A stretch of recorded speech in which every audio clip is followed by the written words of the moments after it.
iPhone 7 was announced in 2016, and it's a little bit of an understatement to say at the time it ruffled some feathers. On one hand, Apple really bumped up the design game with some new colors and finally getting rid of the ugly antenna bands that used to go along the back of the phones and that kind of thing.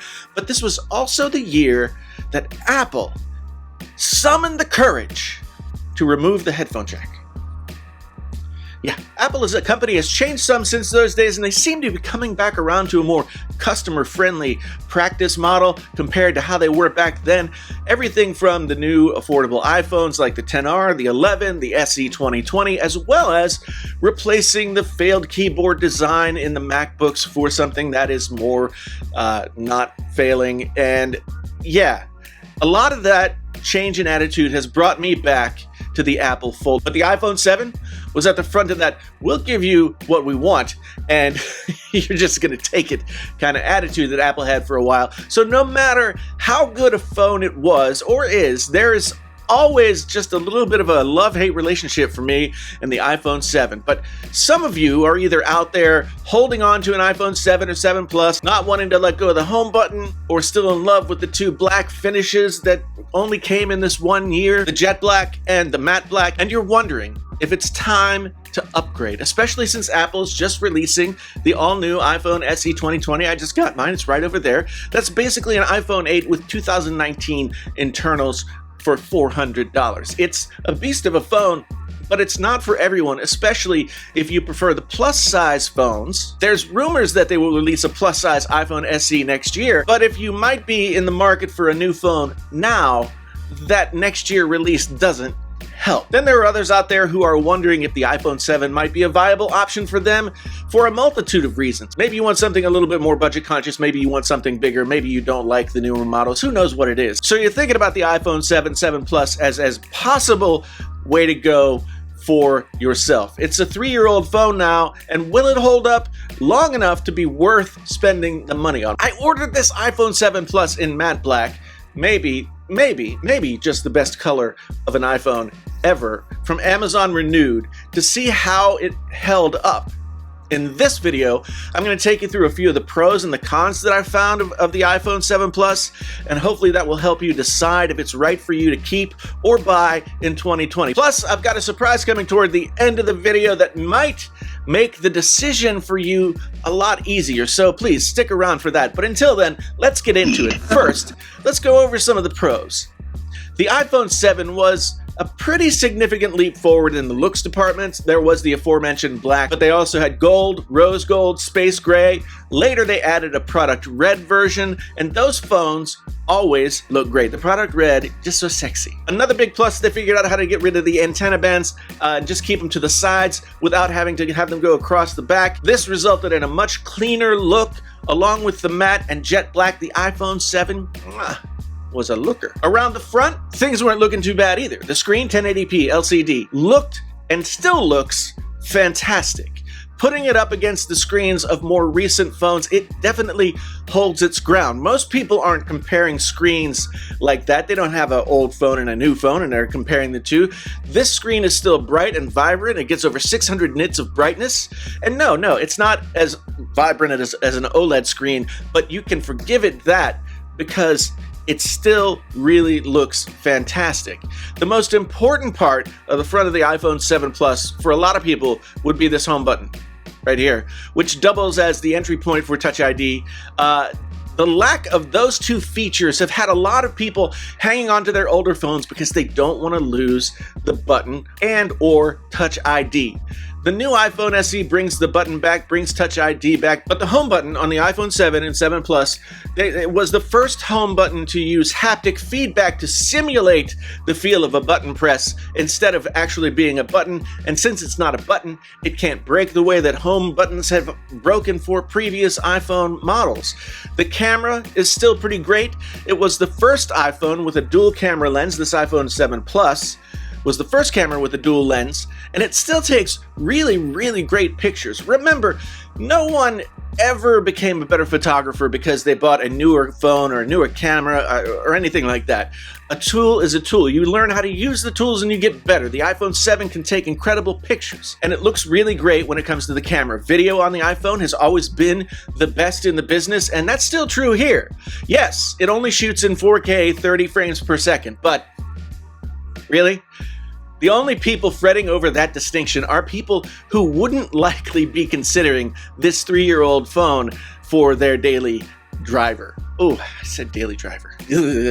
But what might ultimately keep you in your iPhone 7 Plus is not updates. After 3 years, a lot of phones, are done getting new operating system updates, but Apple typically supports their phones for up to 5 years, if not a little bit longer. The 7 Plus I have here is running iOS 13. It has the dark mode going on, all the bells and whistles that the new update brings. It feels and looks like a new phone. I've been running sort of a blackout mode, as you can see.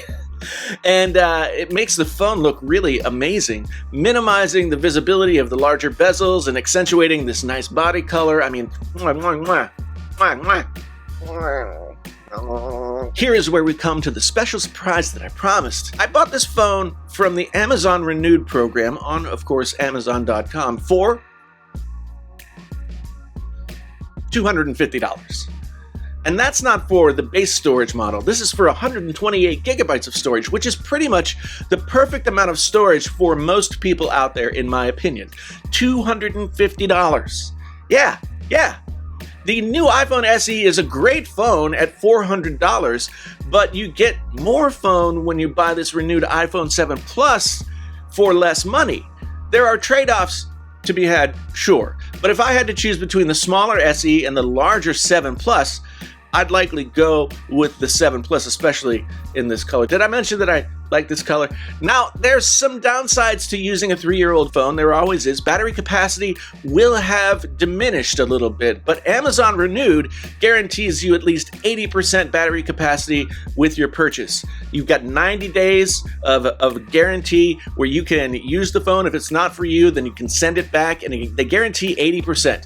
Mine had 87% battery capacity, and it's been more than an all-day phone in the couple of weeks now that I've used it. And of course, if the battery slips a little bit after a while, you can go to the Apple Store. The battery can be replaced for relatively little money, once you can go back to the Apple Store. Another downside that is worth talking about is, since we've become used to wireless charging over the past couple of years, the lack of wireless charging on the iPhone 7, 7 Plus is noticeable, because it's made out of metal and you can't do that. The iPhone 8 with its glass back was the first to offer wireless charging. You don't get that here. I suppose you got this decent trade-off where the aluminum body really feels solid, and I'm not as concerned about carrying this phone around without a case. I feel like I could hit people over the head with it, but once you get used to dropping your phone on a charger and then walking away, or when you're going to sleep at night, it's hard to go back to digging around for that lightning cable and sticking it in there whenever it needs to be stuck in. The same can be said for using Touch ID over Face ID. They both have their pros and cons. Some people prefer one, some people prefer the other. I will say it took me a couple of days to get used to using Touch ID again after getting used to Face ID over the past few years. And if you're in the same boat, you'll probably experience a little bit of the same adjustment period as well. Finally, if you've watched my channel for a while, you'll know that audio is kind of a big deal for me, and the removal of the headphone jack was insulting to me, particularly the way Apple tried to sell it with all the courage stuff. Wireless headphones have come a long way since 2016, but back then, wireless headphones weren't nearly as good as they are now, and even so, wired headphones will always sound better. I love headphones. Losing the jack really stung. Maybe it's not a big deal to you, and that's cool, but I was really chapped about it, and as you can tell, I'm still a little raw tender about it now. Should you keep and/or buy the iPhone 7 Plus in 2020? All things considered, I'd say yes. There are some compromises, but those will matter more or less depending on you, the individual, what you like, what you need. I've been really enjoying using mine, and it's a different and really pleasant break away from the current iPhone designs with the notch and all that kind of stuff. This has a squared off screen, and that's you can see everything. If you have an iPhone 7 Plus and you're wondering if you should upgrade, I'd say it's not super critical. The iPhone SE 2020 is a great phone, but the size will be an issue for you if you're coming from a plus-sized phone. What you're looking for is a feature-rich, solid, great-looking phone. I mean, Amazon Renewed has these things just pristine. I would never know that this was used if I didn't know that it was used. And $250 is an incredible bargain for a phone of this quality. Do you still have an iPhone 7 Plus? Are you itching to upgrade? If you don't have one, would you still use one today? Let me know down in the comments. Talk to me about the iPhone 7, 7 Plus.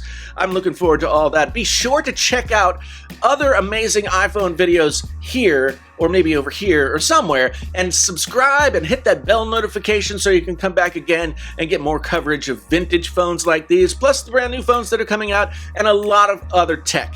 Thanks for being here.